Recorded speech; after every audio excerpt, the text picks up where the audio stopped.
Ouais, alors Mickey, merci beaucoup à toi. En effet, on a épinglé toutes les questions. Est-ce que tu te gères les questions ou tu veux que je te les lise au fur et à mesure?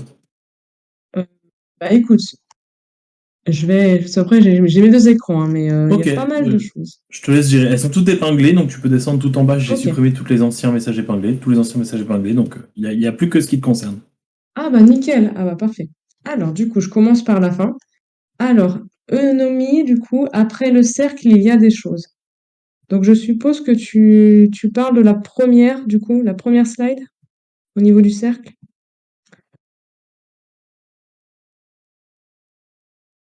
Donc, alors, oui, il y a des choses. Alors c'est le gros souci de la Cosmo. Enfin, c'est un souci, c'est pas un souci, mais quand même, c'est compliqué. Si tu veux, la lumière, en fait, tu ne vois les choses que parce que la lumière vient à tes yeux. La lumière à une vitesse finie, hein, donc elle se déplace à 3, 10 puissance 8 mètres par seconde environ. Donc, ce qui va se passer, et en plus, il y a le problème du temps, parce que le temps n'est pas absolu, je ne vais pas rentrer dans le détail.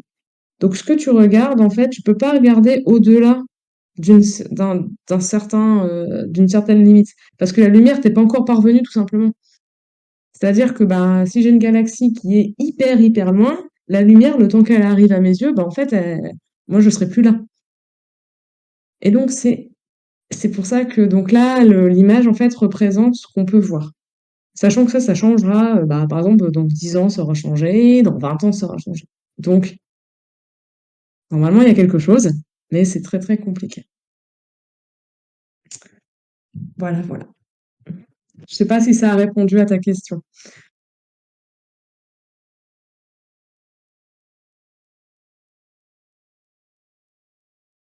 Après, du coup,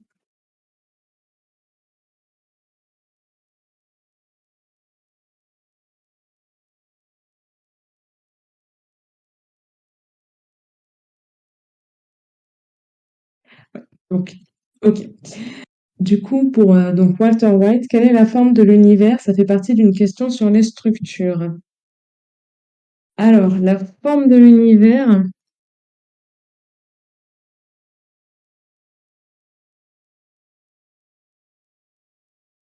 en fait, la forme de l'univers, il y a un côté, c'est vraiment, en fait, on va plus chercher à savoir les structures de l'univers, mais la forme de l'univers, elle est implicite dans le sens où on suppose que l'univers à grande échelle est homogène et isotrope. Donc, si tu veux, c'est plus une hypothèse qu'une question d'observation. C'est un peu... Ouais, tu peux, Walter, il demande le micro pour préciser les choses. Tu peux? Ah oui, du coup, je l'ai enlevé. Oui, alors comme je disais sur la forme de l'univers, c'était un peu plus sa topologie. À quoi est-il homéomorphe? Est-il connexe? Tout ça, tout ça. Et du coup, est-ce que c'est une question qui faisait partie des structures? Alors oui, oui et non. C'est vraiment quelque chose à part. C'est vraiment à part parce que en fait, tu te bases là-dessus quand même pour avoir les structures, tu vas avoir besoin, en fait, les structures vont découler de ta forme d'univers quelque part. Donc, c'est presque une question avant, finalement. Donc, pour moi, c'est pas pour moi, la forme de l'univers en tant qu'univers global, c'est une question qui est différente de la question des structures. Et les équipes de recherche sont pas forcément les mêmes, en plus. Je sais pas si ça répond à ta question davantage. Eh oui, oui, c'est y répond. Ok. Alors, du coup, bah, alors, Latif, la vitesse d'expansion de l'univers tend vers zéro. Est-ce que cette forme va être fixe à un certain temps ou elle va s'étendre indéfiniment sur R cube, si je puis dire? Alors, est-ce que la vitesse d'expansion tend vers zéro? Eh ben justement, c'est un gros souci en fait. Ça fait partie, donc c'est pour ça que j'ai un peu parlé de Planck à la fin. Enfin, c'est vraiment le gros souci, c'est que la vitesse d'expansion de l'univers, je peux pas te répondre. C'est parce que bah voilà, il y a l'observation Hubble, on va dire, l'observation locale. Il y a ce que Planck nous a donné. Alors, il faut savoir que le fond diffus cosmologique, c'est un cliché, c'est une photo. Hein, c'est donc voilà, le modèle prévoit qu'on a une vitesse d'expansion. Voilà, ça. En plus, on corrige le tir parce que bah, le temps s'écoule, donc on peut corriger un peu. Mais voilà, il y a deux écoles. Il y a l'école, ça va stagner, et il y a l'école, ça va augmenter. En gros, les deux grosses écoles. Mais je vais pas répondre, voilà, parce que personne ne sait répondre, hein. Voilà. Du coup, Walter White, l'effet Doppler relativiste. Alors, oui, c'est le même en fait. Mais j'ai préféré parler de cosmologique parce que ça fait appel à... bon, c'est le même phénomène physique. Mais c'est vrai que j'aurais pu l'appeler le relativiste parce que c'est du redshift. Donc, c'est la même chose. Donc, voilà. Je- Oui, c'est vrai. J'aurais pu... c'est- Pourquoi j'ai mis cosmologie? Parce que oui, je voulais vraiment faire le lien entre ma dilatation, enfin entre mes photons et justement tout ce qui se passe. Mais c'est vrai que j'aurais pu l'appeler l'effet Doppler relativiste, en fait. Enfin, oui. Peut-être aussi les lectures qui m'ont influencé pendant la conférence. Du coup, enfin, si je réponds pas bien, n'hésitez pas, hein. Comment peut-il s'étendre s'il est infini ou bien même s'il est fini? Alors, l'eunomie, c'est très, très... Alors, c'est plus de la philosophie, hein, après. Mais c'est très compliqué parce qu'en fait, euh, comme on n'a pas accès à tout, on peut pas savoir si c'est fini ou... Notre observation est finie, mais est-ce que notre... Enfin, ça peut être... Si tu veux, t'observes un cercle, tu peux pas savoir ce que si tu vois pas... par exemple, si je te montre l'horizon, bon, tu sais, parce que tu as pu aller hors de la Terre, on sait que bah, ça va s'étendre, en fait. Mais si je te disais que l'horizon, il est infini, si je te disais que le ciel était infini, t'as aucun moyen de le savoir si tu décolles pas, en fait, quelque part. C'est très compliqué. Donc du coup, là, on sait que ça s'étend parce qu'on regarde les galaxies et on voit qu'elles s'en vont, en fait. C'est vraiment ça, à la base. Mais après, où est-ce qu'elles s'en vont? Est-ce qu'il y a une espèce de courbure? Est-ce que c'est un rond? Est-ce que c'est une grosse sphère qui serait finie? On ne sait pas. Il y a plein de choses qu'on ne sait pas. On sait juste, en fait, on a juste essayé de refaire l'histoire à partir de ce qu'on voit aujourd'hui et de toutes les informations qui arrivent. Donc c'est assez compliqué finalement. Donc ouais, comment il peut s'étendre? Ben, on sait qu'il s'étend. En fait, c'est plus ça. On sait que l'univers s'étend et on ne sait pas s'il est fini. Pas de souci, Oscar et Gaspard. Merci, hein, les gars. Franchement, vous gérez. Et donc, comment peut-il s'étendre? Bah, voilà. En fait, on sait que ça s'étend. On l'a observé. Et après, est-ce qu'il est infini ou bien même fini? C'est plus dans ce sens-là, en fait. Et du coup, je rebondis sur la question de la TFIR. Donc, mais du coup, d'où m'est venue cette condensation de particules avant le Big Bang? Bah, j'ai envie de dire, fais tes pronostics, hein. Parce que là, c'est pareil, c'est des questions qui sont très compliquées. Et qu'est-ce que le vide quantique, quoi, déjà? Parce que voilà, moi j'ai parlé de vide quantique, hein, mais qu'est-ce que c'est fondamentalement? Comment le vide quantique est venu? Comment est venue cette énergie? D'où elle vient? Parce que si elle vient de quelque part, ça veut dire qu'il y avait quelque chose avant. Mais du coup, c'est pas le début s'il y avait quelque chose avant. Enfin, voilà, après, enfin, tu peux réfléchir à ça, voilà, par exemple, une histoire qui est assez rigolote là-dessus, c'est que, ben, justement, en plein boom de la cosmologie, des physiciens étaient partis au cinéma parce qu'ils en avaient un peu marre, enfin, voilà, puis ils avaient un peu envie de se distraire aussi. Et finalement, il y a eu une histoire de se dire, bah, en fait, l'univers, c'est un peu comme un film qui se répète, en fait, finalement. Bon. C'est pas mal. Après, voilà, il y a Boltzmann notamment qui s'est dit, bah oui, l'univers, en fait, nous, notre univers, c'est un tout petit truc, et ça fait partie d'un plus grand univers statique, et nous, si tu veux, ce sera un peu comme si on était un film dans une énorme bibliothèque de films, finalement. Donc c'est un peu, on est un peu dans un microcosme. Donc il y a vraiment, enfin, il y a plein de théories, et c'est très compliqué parce que en fait, c'est le cœur de la physique, c'est quand même de vérifier ce qu'on observe. Donc là, c'est ça qui devient compliqué, en fait, finalement.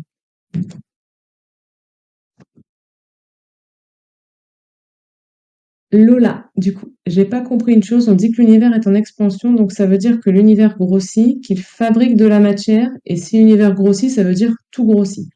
Alors l'expansion, c'est pas que l'univers grossit. Par contre, justement, je vais rebondir sur ta question quand tu dis fabrique de matière. Alors fabrique de matière, c'est justement, il y a un physicien qui s'est dit, mais attendez, si c'est en expansion, ça veut dire quoi? Il y a de la création de la matière quelque part, en fait. Et justement, lui, il avait rajouté une petite constante de création de matière. Or, c'est pas le cas. Le truc, c'est que c'est expansion, faut vraiment voir ça comme, mais c'est vraiment le coup de mon drap, en fait. C'est vraiment, tu prends plein de boules, tu les mets sur un drap, enfin, tu prends un drap, voilà, tu les mets sur un drap, et tu tires le drap en bon coup. Alors, les boules, elles vont partir dans tous les sens, elles vont partir certainement d'ailleurs vers l'extérieur. Et ben, c'est vraiment, faut imaginer la chose comme ça. Donc après, le côté univers, le côté drap, c'est plus ton drap, si tu veux, il va pas grandir en fait. Il va s'étirer, mais il va pas grandir. Bah, l'univers, c'est un peu ça. Je pourrais plus parler d'étirement de l'univers que de grossissement. Et du coup, tout grossit, ben, en fait, la distance entre les galaxies augmente finalement. Donc voilà. Mais les galaxies en elles-mêmes ne grandissent pas. C'est-à-dire que c'est les grands amas qui se séparent de plus en plus les uns des autres. Walter White, le graviton, il n'est pas hypothétique encore. Le graviton est toujours hypothétique, il me semble. On l'a toujours pas observé. Et ça va être compliqué de l'observer. Alors, mais si les boules partent de tous les côtés, il y avait quoi avant que les boules arrivent? Ah bah justement, c'est donc pour rebondir sur la question de Lola, bah justement, c'est les boules se sont formées pendant l'espèce de globiboulga, donc enfin, le tout début, donc j'ai fatigué un petit peu moi. Tac, tac, les grumeaux, voilà, j'avais plus le nom. Donc justement, ça s'est formé pendant les grumeaux pomorgeux, si tu veux. Alors, tu vas me dire, bah ouais, mais du coup, les petites briques qui ont fait, enfin, les grumeaux pomordiaux, donc c'était les petites boules, enfin, les petits morceaux qui ont fait des boules, du coup, elles viennent d'où? Et là, je peux pas te répondre. C'est ça qui est, si tu veux, on décale toujours le problème, en fait. Maintenant, on sait que ça s'est formé comme ça, on suppose, mais l'inflation ne répond pas à tout.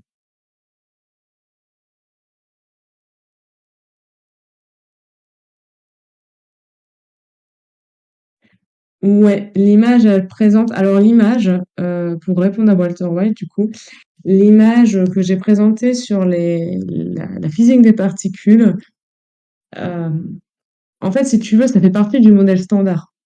Mais même le modèle standard a plein de problèmes. Moi, j'ai pas. Donc là, il marche très bien. Il y a quand même beaucoup de soucis. Il est pas.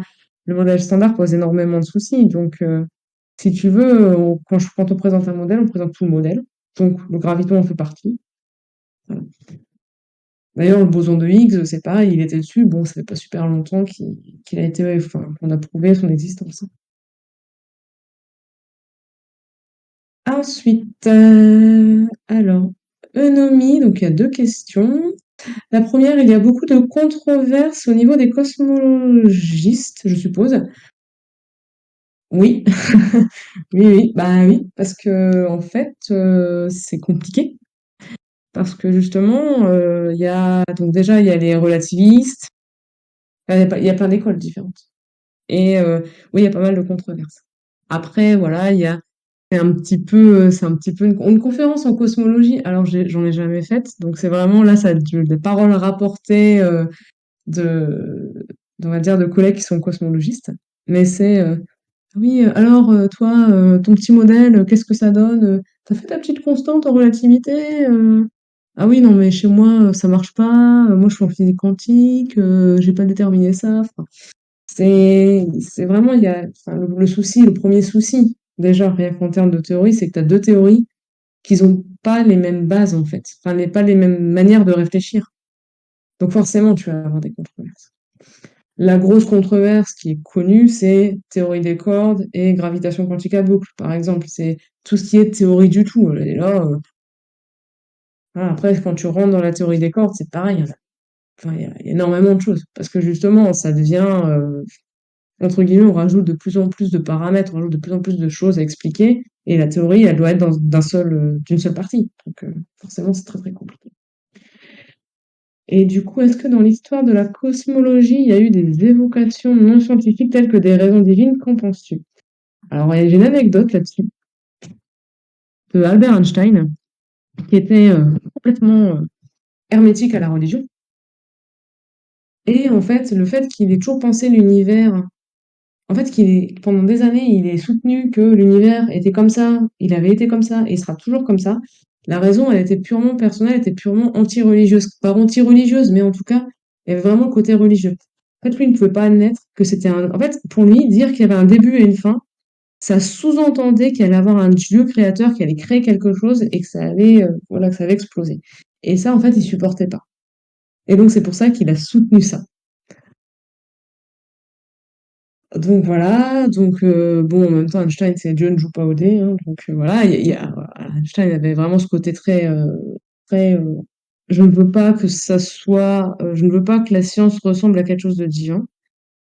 Et paradoxalement, le maître qui était prêtre, voilà, qui a commencé à faire le Big Bang, tout ça, faut pas croire que ça vient de sa religion non plus, hein, ça vient vraiment de ce qu'il a fait, de ses calculs en fait. Et même lui pensait que c'était, enfin voilà, alors qu'il était religieux, il pensait pas que ça venait de Dieu. Donc après, je pense aussi, alors là c'est vraiment personnel, je pense que la science ne peut pas répondre à certaines questions. Et faut pas lui donner, alors pourtant, j'adore la physique, hein, mais faut pas lui donner des choses auxquelles elle ne peut pas répondre. Et je pense qu'on va arriver à un moment, à une limite, où la science ne pourra pas répondre. Donc voilà. Je sais pas si ça répond un peu à ta question dans l'histoire de la cosmologie. Maintenant, on est quand même rentré dans une ère très numérique, très un peu moins, on va dire qu'il y a un petit peu moins de soucis à ce niveau. Alors, du coup, Walter White, ça amène le problème de l'énergie sombre, non? C'est un problème d'équation, il me semble, mais j'en suis pas sûre. Alors, du coup, euh, ouais. Et le problème de l'énergie sombre, bah, c'est un problème qui est un problème qui est vraiment. Alors, je vais un peu dire ça comme ça, mais c'est vraiment comme.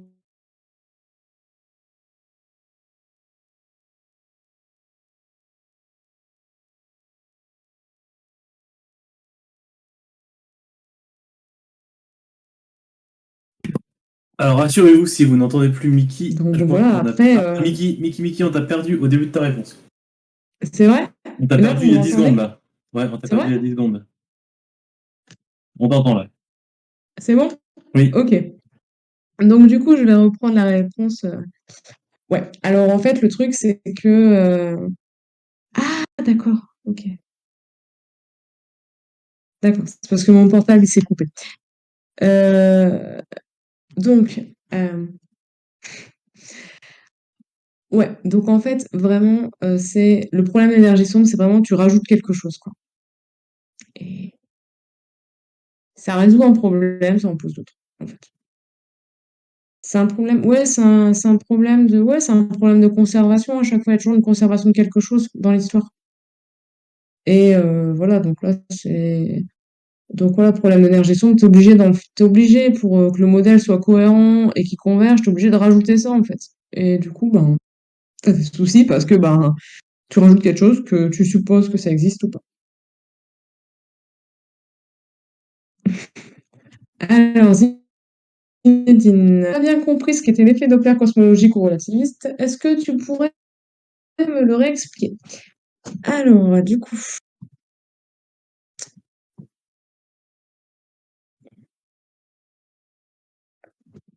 si tu veux, c'est vraiment, en fait, le, c'est une conséquence du fait que l'univers soit en expansion. Qu'en fait, tu vas dilater, donc c'est vraiment pour ça que l'image du ballon, elle est hyper bien faite, je trouve. En fait, tu vas dilater, donc là, c'est une onde lumineuse.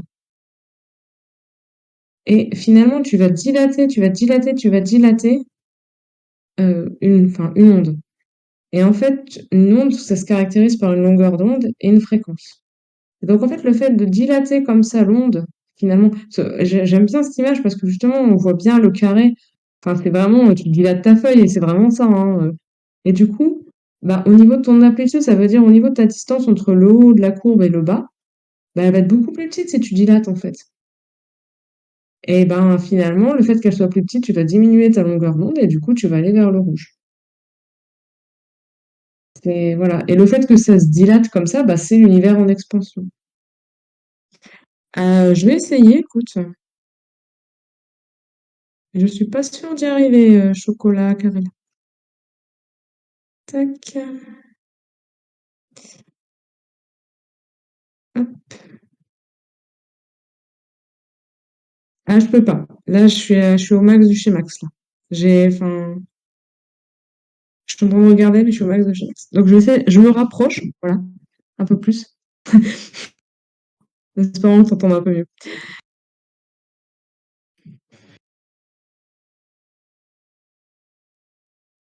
Donc, du coup, tac, tac. Zinedine, je sais pas si j'ai répondu à ta question. Et donc, du coup, alors je réponds à la question de Zofsé, et après, je réponds d'abord à celle de Zinedine, du coup, je continue, voilà. La théorie des cordes. Alors, la théorie des cordes, en fait, t'as deux écoles. T'as relativité générale et de la quantique. Ou tu pars de la quantique et essaies de trouver une théorie de la gravité, ou tu pars de la relativité générale et essaies de trouver une théorie de l'infiniment petit. Et la théorie des cordes, alors, c'est Tim, donc, physicien donc c'est l'école quantique. Et c'est vraiment, tu essaies de te baser sur l'infiniment petit, donc sur ce qu'on appelle pour expliquer des choses qui sont expliquées par la relativité générale. Parce qu'il n'y a pas 50 manières de faire. Si tu as deux théories, ou tu pars de l'une pour arriver à l'autre, ou tu pars de l'autre pour arriver à l'une, en fait. Et voilà, mais c'est vraiment, les deux théories sont différentes. La théorie de la relativité, c'est quelque chose qui est ultra déterminé, c'est quelque chose qui est basé. T'as pas cette histoire de probabilité, tu as des choses qui sont très très fixes. Alors que la théorie de la physique quantique, tu as quand même une indétermination, tu as des incertitudes. Alors, incertitude, pas dans le sens vraiment une indétermination. Donc, bon, voilà, ouais, c'est. Sans entrer dans le détail des équations, c'est quand même des choses qui sont pas évidentes. Ouais, c'est vrai. Alors, ouais, c'est vrai que alors Antoine Bourget, il est très très bon en théorie des cordes. Je pense qu'il sera beaucoup plus à même de répondre que moi là-dessus. À dire que je connais en surface, mais je ne m'intéresse pas à ça parce qu'il y a énormément de choses, hein. Je pense que ça peut prendre vraiment toute ta vie de juste t'intéresser aux papiers qui sortent. C'est vraiment une recherche qui est très très, très importante. Ouais, donc moi, je réponds vraiment en surface. Après, voilà, si tu veux que je réponde plus en détail, tu me dis, je répondrai, j'aurai plus de temps pour le faire. Mais voilà, en gros, l'idée, elle est là. Tu as présenté les différents paramètres du modèle lambda CDM et de quelle manière ces paramètres sont-ils contraints par quels observables? Alors, là, pour le coup, c'est une question, c'est vraiment le dur du dur, hein, pour le coup. Alors, donc du coup, alors au niveau de l'observable, eh ben, par exemple, un fond diffus caustique. Donc tu vas avoir du delta T, et tu vas avoir par exemple bah, le taux d'expansion, la distance des galaxies, etc. Ça va te permettre déjà d'estimer pas mal de choses. Bah, la matière ordinaire va pas rayonner pareil, par exemple, que la matière noire. Donc ça va te permettre aussi, voilà. En fait, à chaque fois, je vais le dire comme ça, mais tu prends énormément de photos de l'univers, dans plein de longueurs d'onde, au fil du temps, et ça permet d'avoir certaines choses. Après, alors là, j'ai j'ai pas menti. Mais les paramètres, les caractéristiques, c'est vraiment, en fait, à partir de ça, tu peux remonter à plein de choses qui sont dérivées de ça. Normalement, tu n'as besoin que de ça. dans les faits, plus de paramètres et on va accéder directement aux paramètres dérivés. C'est exactement comme les unités. Les unités en physique, tu as des masses, voilà, mais tu vas pas, par exemple, tu vas exprimer la puissance en loi, c'est une unité qui est dérivée. Tu vas jamais t'amuser à tout réexprimer en intensité, tout ça, en secondes, tout ça. Tu vas pas, enfin en ampères, pardon, tu vas pas t'amuser à faire ça. Tu as des choses qui sont dérivées. Bah là, c'est un peu pareil, en fait. Et justement, on n'a pas des observables, enfin, on n'a pas des, on a un modèle. Le modèle permet d'avoir, par exemple, une différence de température. Voilà. Tu sais qu'il y a eu tant d'énergie, tu as une différence de température qui va arriver, parce que bah voilà, tu as eu du rayonnement. Le modèle te prévoit une forme de rayonnement. Si le modèle prévoit exactement la même quantité, on va dire le même delta que ce que tu as observé. Là, tu peux dire c'est bon, ça match. Niki, je me permets de te couper très rapidement. En Ouais, je fait, sais, oui, c'est pas... Oui, oui, je sais, j'ai vu. ça bug énormément. Tu as des D'accord. grosses coupures et à un moment, tu rattrapes tout. Tu pars à vitesse grand V. Donc c'est assez dur à suivre, j'avoue. Ok, est-ce que là, ça va mieux? Ça avait l'air d'un problème de connexion. Alors, je sais pas, t'as dit que ton téléphone s'était éteint ou je sais pas quoi. C'est peut-être lié à Oui, ça, parce que non? j'étais sur ma 4G. Ouais, ouais, non, mais oui, là, je suis sur ma box et ma box, c'est pas terrible. Attends, Ok. je vais juste. Tac. Par contre, ouais, si je change, t'auras juste qu'à me lire les questions parce que j'aurais plus mon double screen. Oui, oui, mais je peux te lire les questions. De toute façon, il en reste une. Vas-y, écoute. C'est ça se base sur quoi la théorie des cordes? Mais du coup, c'est ce que tu disais plus ou moins tout à l'heure, en fait. On a déjà plus ou moins répondu ça. Ouais. Donc, en fait, Normalement, là, ça va mieux, normalement. on est arrivé au bout des questions. Ah bah, Est-ce que vous avez d'autres questions, peut-être, dans le chat? Vous qui nous suivez, qui nous écoutez? Du tout, du tout? Oui, j'en aurais une. Ah, eh bien, on t'écoute. Alors, on a parlé de bryotropie, mais justement, est-ce qu'il y a des modèles sur plus la fin de, plus le futur même de l'univers qui prennent en compte directement l'augmentation de l'entropie globale de l'univers? ouais. T'as des modèles qui prennent en compte ça, donc qui prédisent la mort de l'univers, du coup, puisque plus ton entropie augmente, plus ton chaos, enfin, voilà, donc plus moins tu vas avoir d'interaction. Et ouais, il y a des modèles qui prédisent ça. Alors le souci de ces modèles-là, c'est encore une fois, c'est des modèles qui sont souvent issus de la physique quantique, la thermodynamique notamment, et ça prend pas en compte la relativité générale. Donc voilà. On a des modèles, ils existent. Après, et puis ben le problème du modèle du futur, c'est que ben comment tu fais? En fait, c'est enfin, voilà, c'est là on commence vraiment. Je pense que là, c'est vraiment les années qui vont nous dire si ça marche ou pas. Parce que si tu prévois ce qui va se passer, par exemple, dans 10 ans, eh ben, il n'y a que dans 10 ans que tu pourras vérifier que ce que tu as prédit, ça va vraiment se passer, en fait. Alors, la thermodynamique, c'est l'étude c'est l'étude du chaud et du froid, je vais le vulgariser comme ça. Sauf que quand tu augmentes un peu la thermodynamique, tu arrives en physique statistique. Et la physique statistique, c'est l'étude de l'agitation des particules.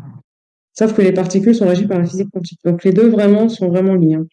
Quand tu fais de la thermo à un niveau, un bon niveau, en général, tu fais de la physique. Tu fais de la physique quantique un peu appliquée, en fait.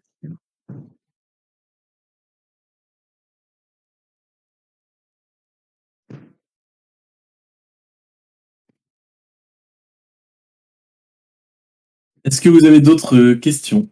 D'autres choses à dire à Mickey? C'est le moment. Lâchez-vous. C'est votre moment.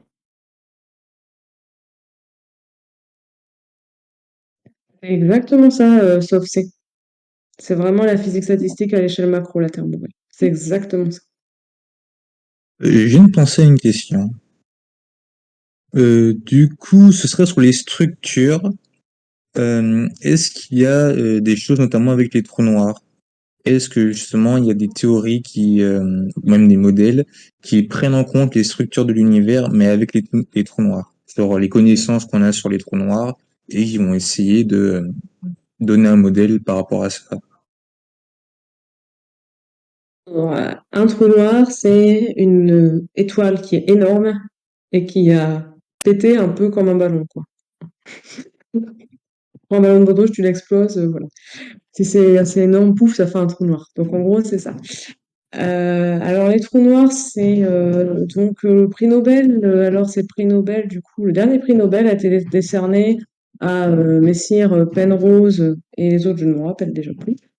Mais bon, je suis très fan de Monsieur Roger Penrose, c'est pour ça. Pour justement avoir fait la théorie justement sur les trous noirs, et on sait aujourd'hui que certaines des galaxies ont à leur centre un trou noir. Donc voilà, donc ça c'est vraiment très très récent.